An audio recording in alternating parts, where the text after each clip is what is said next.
आज तक में अगर देखा जाए तो उसे उसके बहुत दुष्परिणाम दिखाई देने लगे, और उसके दुष्परिणाम को देखते हुए चाहे कृषि विशेषज्ञ हो या फिर दुनिया के जितने भी विद्वान हो, और ये सॉइल पोल्यूशन का जो मतलब दिखा जो है कि मिट्टी भी अस्वस्थ हो रही है और वातावरण भी प्रदूषित हो रहा है। तो वातावरण कैसे प्रदूषित हो रहा है उसके बारे में मैं आपको बताऊंगा कि वातावरण जो है जो मीथेन गैस का उत्सर्जन होता है, जितना भी मीथेन गैस वातावरण में घुलित होता है उसका 45% वो पैडी की फार्मिंग से, धान की खेती से जा रहा है।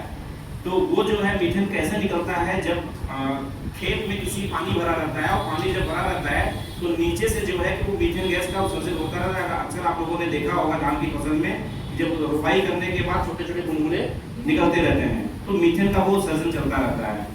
और आज सीधी बिजाई के लिए जो इतना फोकस किया जा रहा है, इतना प्रयास किया जा रहा है कि भाई बदल के पहले जैसे खेती होती थी उसी पे आने के लिए, बट लोगों को कहीं ना कहीं जो है कि डर है कि हम पता नहीं सक्सेस होंगे कि नहीं होंगे।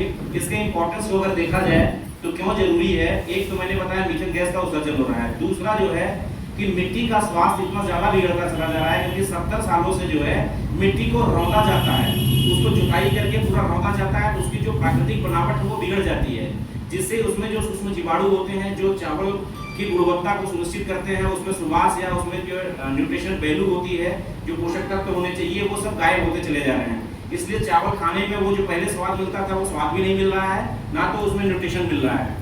अक्सर मैंने सुना था पहले जो है कि डॉक्टर साहब बोला करते थे कि चावल का माड़ दीजिए इनको, अक्सर बोला करते थे पहले, मगर अब इधर भी मैं नहीं सुनता हूँ कि कहीं डॉक्टर ऐसा भी प्रिस्क्रिप्शन पे लिख भी रहे हैं।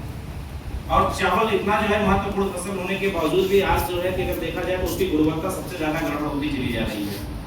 तो एक तो ये भी बहुत बड़ा जो है कि कारण है। तीसरा कारण ये है कि पानी, जैसा कि अभी आपने बताया कि पानी सबसे ज्यादा चाहने वाला जो है कि फसल है धान। और पानी की अगर मैं बात करूं तो पूरे पृथ्वी पर जितना भी पानी है उसका 97.4% पानी वो समुद्र में है, खारे रूप में है, जो किसी उपयोग के लिए नहीं है। और जो 2.6% पानी है वो उसमें से भी 2% पानी ग्लेशियर में है, बर्फ के रूप में है। मात्र 0.6% पानी है जो हमें पीने खाने के लिए और खेती के लिए जो है उपलब्ध है। अब आप समझिए जो 0.6% पानी है उसी से हम खेती करते हैं, उसी को हम पी रहे हैं। मगर आप लोगों ने अनुभव किया होगा, धीरे धीरे करके आप लोग देखते भी हैं कि जब बोरिंग करके हैंडपंप या बोरिंग ट्यूबवेल के लिए बोरिंग हो रही है, तो जब किसान जो है अगर कोई 2025 में बोरिंग कराया 200 फीट पे, तो अगर 2027 में वही कराएगा तो वो 250 फीट पे कराएगा। होता ही नहीं ऐसा, बताइए। अब एक चीज बताइए कि हर साल बाढ़ भी आ रही है, लोगों के घर भी बह जा रहे हैं, लोग डूब के भी मर जा रहे हैं, मगर जो ग्राउंड वाटर है वो धीरे धीरे करके घटता चला जा रहा है।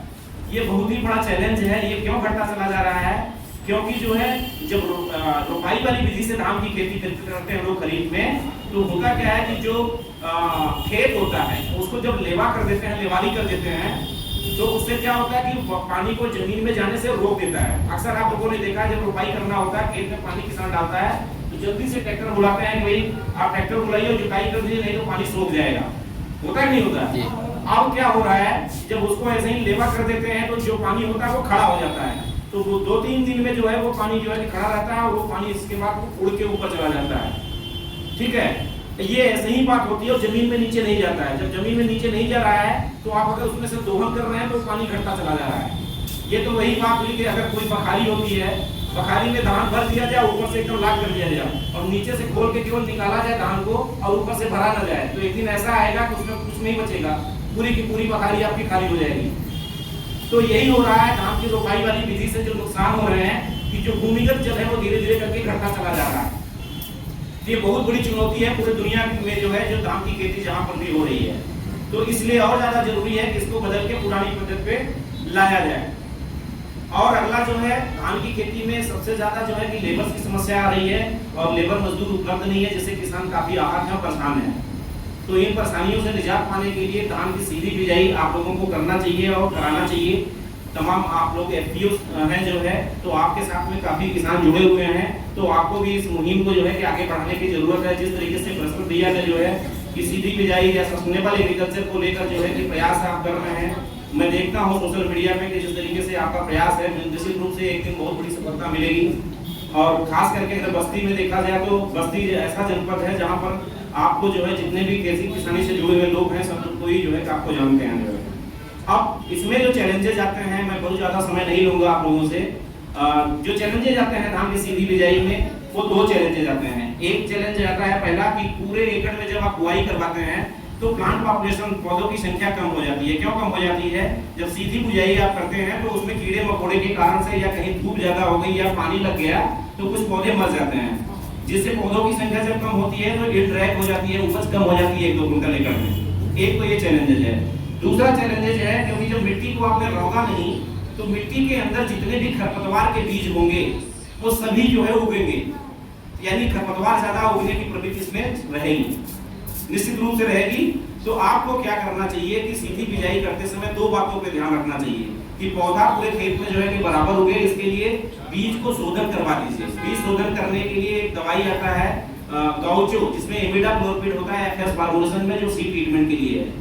20 ml गाउचो को 9 किलो बीज में शोधन करके बुआई के 1 घंटा पहले रेडी करिए, फिर आप डाल के बुआई कर दीजिए। इससे जमाव अच्छा होगा और जो भी जो है कि उसमें जो है मोर्टेलिटी आती है धूप से या पानी से या कीड़े मकोड़े से, तो वो उससे बचा रहेगा, पौधा पूरा आपके खेत में रेडी रहेगा। फिर इसके बाद जब आता है खरपतवार नियंत्रण की बात, तो खरपतवार नियंत्रण बहुत बड़ा जो है कि मुद्दा है।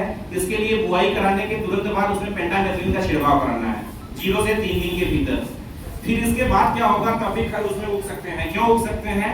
क्योंकि बरसात का टाइम होगा और बारिश की बूंदें पड़ेगी और मिट्टी विच्छेदित हो जाएगी और लेयर टूट जाएगी। तो पुनः जब खर उगेगा तो बुआई करने के 10 से 12 दिन के बाद एक दूसरा हर्बिसाइड आता है जिसका नाम है काउंसिल एक्टिव। काउंसिल एक्टिव जो हर्बिसाइड है ये 2 तरीके से काम करता है। उगे हुए खर को मारता है, दूसरा जो नहीं उगा है उसे उगने से रोक के रखता है।